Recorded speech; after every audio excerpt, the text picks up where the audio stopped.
శ్రీ గణేశాయ నమః, శ్రీ సరస్వత్యై నమః, శ్రీ గురుభ్యో నమః. భక్తులరా, భారతంలో విశేషాలు చెప్పుకున్నాం. ఇందులో భాగంగా నిన్నటి వరకు మనం ఆదిపర్వాన్ని 122 భాగాలుగా చెప్పుకున్నాం. ఈ రోజున 123వ భాగం చెప్పుకుందాం. చెప్పుకునే ముందు వ్యాస భగవాను ప్రార్థన చేసుకుందాం. వ్యాసాయ విష్ణురూపాయ వ్యాసరూపాయ విష్ణవే నమో వై బ్రహ్మనిధయే వాసిష్ఠాయ నమో నమః. నారాయణం నమస్కృత్య నరం చైవ నరోత్తమం దేవీం సరస్వతిం వ్యాసం తతో జయముదీరయేత్. సదా నింబవృక్షస్య మూలాధివాసాత్ సుధాశ్రావిణిం తిక్తమప్యప్రియంతం తరుం కల్పవృక్షాదికం సాధయంతం నమామీశ్వరం సద్గురుం సాయినాథం. సమర్థద్గురు సాయినాథ్ మహారాజ్ కీ జై.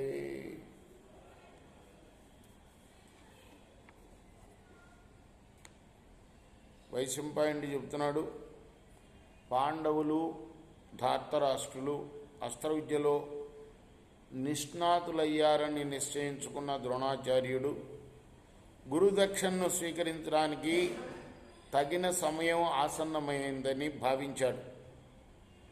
ఓ జనమేజయ మహారాజా, ఆ తర్వాత ద్రోణాచార్యుడు తన శిష్యులందరినీ కూడా పిలిపించి గురుదక్షిణ కోరుతూ అన్నాడు, పంచాల రాజైన ద్రుపదుని యుద్ధంలో బంధించి తీసుకొని రండి, మీకు మేలు కలుగుతుంది.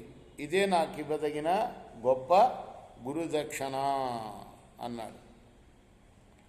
ఆ రాజకుమారులంతా కూడా వెంటనే అలాగేనని చెప్పి రథాలనెక్కి గురుదక్షిణ ఇవ్వడానికి ద్రోణాచార్యుడితో సహా బయలుదేరారు.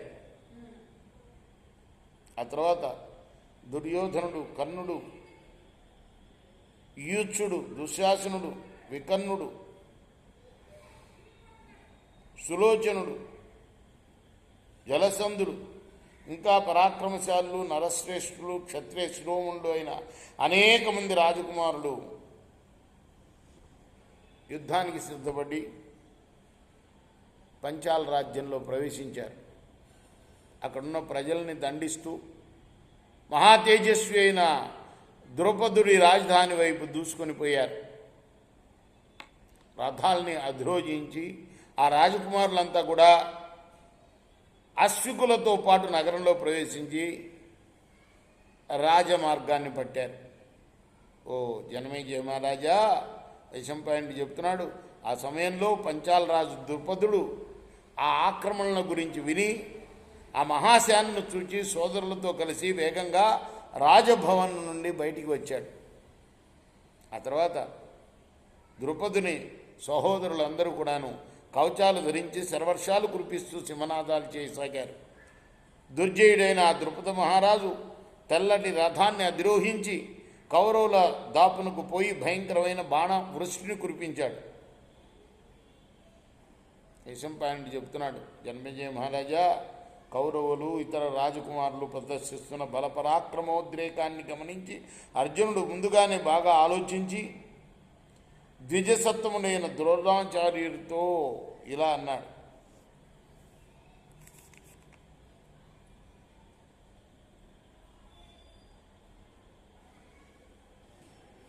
పాంచాల రాజైన ద్రుపదుణ్ణి యుద్ధంలో బంధించడం వీరికి అసాధ్యం అని ద్రోణాచార్యుడితో అర్జునుడు అన్నాడు. ఆ సమయంలో వీళ్ళందరూ ఏదో కోలాహలం చేస్తున్నారు, కానీ వీళ్ళకి అసాధ్యమైన పని అది అని పలికాడు. పలికి, నేను ఈ పని చేస్తానని చెప్తూను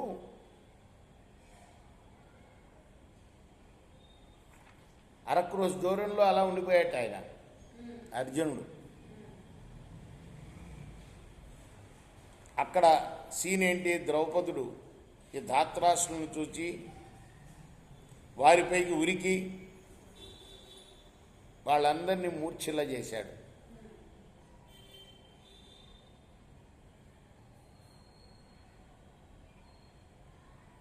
ఆ తర్వాత ద్రౌపదుడి యొక్క తీవ్ర బాణాలు అన్ని దిక్కులా ప్రసరింపసాగాయి.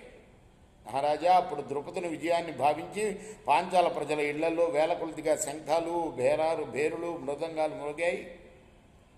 పాంచాల సైనికుల సింహనాదాలు కూడా చెలరేగాయి.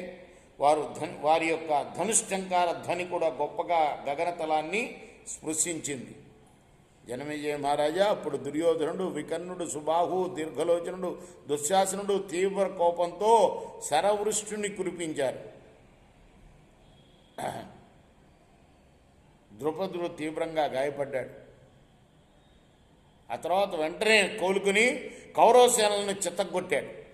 మండుతున్న కొరివి చక్రంలాగా అంతరా తిరుగుతూ దుర్యోధనుణ్ణి, వికర్ణుణ్ణి, మహాబలిశాలి అయిన కర్ణుణ్ణి, వీరులైన అనేక రాజకుమారుల్ని, ఎంతోమంది సేనల్ని బాణాలతో తృప్తిపరిచాడు.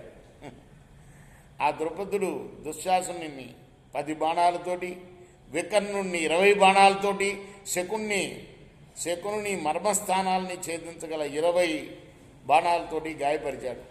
యుద్ధంలో శత్రుదమనుడైన ద్రుపదుడు ఆ తర్వాత కర్ణ దుర్యోధనుల శరీరావయవ సంధులు అన్నింటి మీద విడివిడిగా 28 బాణాలతో కొట్టాడు.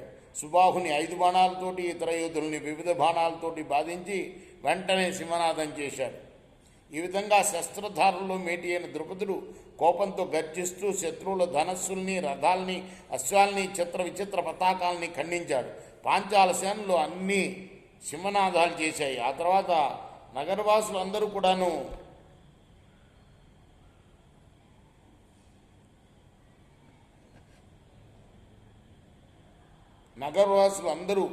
కురుస్తున్న మేఘాలలాగా కౌరవులందరిపై రోకళ్ళని కర్రల్ని విశారు. అంటే ధాతరాష్ట్రులందరిపైన. జనమేజయ మహారాజా నగరంలోని పౌరుల తీవ్ర యుద్ధం జరుగుతుందని ఆ పౌరులు విని మొత్తం అందరూ కూడా కదిలి వచ్చారు. ఈ ధాతరాష్ట్రులను ఎదిరించారు. వాళ్ళు నిలవలేక అరుస్తూ ఆక్రోశిస్తూ పాండవులు అరకోస దూరంలో ఉన్నారు కదా, అక్కడికి పరిగెత్తారు. పాండవులు అప్పుడు ద్రోణాచార్యుడికి నమస్కరించి తమ రథాలను ఎక్కారు.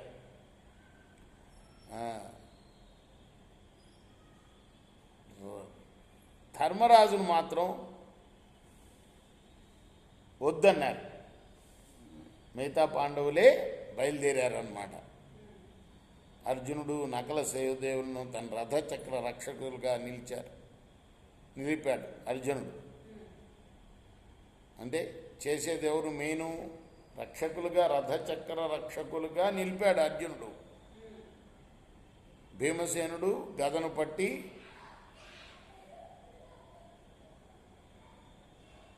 నిలిచాడు. అప్పుడు శత్రువుల గర్జనలు విని అనగుడైన అర్జునుడు తన సోదరులతో సహా రథధ్వనితో దిక్కులను ప్రతిధ్వనింపచేస్తూ వేగంగా వచ్చాడు. అంటే ఇక ఎదురిస్తున్నది ఎవరు? అర్జునుడు అనమాట.